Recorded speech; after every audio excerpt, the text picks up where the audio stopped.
Analisis fundamental ini sangat perlu untuk kamu lakukan sebelum memutuskan membeli suatu saham. Dengan meninjau laporan serta rasio-rasio keuangan, kamu bisa mengenal lebih baik kondisi dasar dan potensi pergerakan dari calon perusahaan yang kamu pilih.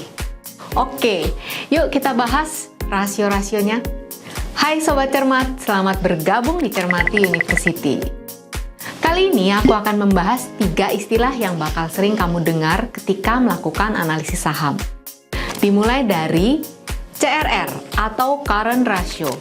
CRR atau juga biasa disebut dengan rasio lancar adalah rasio keuangan untuk mengukur kemampuan perusahaan dalam membayar kewajiban dengan menggunakan aset lancarnya. Aset lancar yang dimaksud meliputi sekuritas yang bisa dipasarkan, uang tunai, piutang, penyimpanan, biaya yang telah lunas atau telah dibayarkan.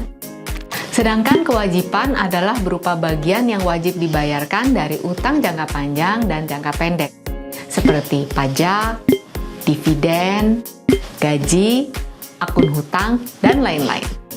Jadi, formula perhitungan current ratio adalah aset lancar dibagi kewajiban lancar. Semakin tinggi hasilnya, semakin kuat kemampuan likuiditas keuangan perusahaan. ROA, Return of Assets, dan ROE, Return of Equity. Berikutnya ada ROA, rasio yang mengukur kemampuan suatu perusahaan untuk memperoleh laba dari aset yang digunakan.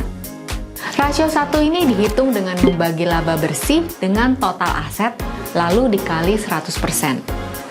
Umumnya, semakin besar persentase ROA yang dimiliki perusahaan, maka semakin bagus juga perusahaan tersebut dalam memanfaatkan asetnya untuk menghasilkan laba bersih. Sedangkan ROE adalah rasio yang mengukur kemampuan perusahaan dalam menghasilkan keuntungan dari ekuitas atau nilai buku para pemegang saham. Sederhananya, ROE adalah jumlah pendapatan bisnis bersih per dana investor yang masuk. Dengan ROE, kita bisa tahu sejauh mana perusahaan mampu mengelola permodalan dari para investornya. Cara menghitungnya adalah dengan membagi laba bersih setelah pajak dengan ekuitas pemegang saham. Carilah saham yang memiliki rekam jejak ROE meningkat serta cukup stabil.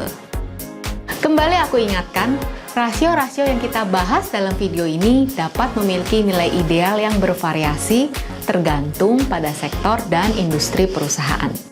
Artinya, nilai rasio yang baik pada perusahaan manufaktur mungkin berbeda dengan ROE yang baik untuk perusahaan jasa keuangan. Jadi jangan lupa pantau dan bandingkan dengan industri yang sama ya. Sampai jumpa di pembahasan rasio dalam analisis fundamental saham berikutnya.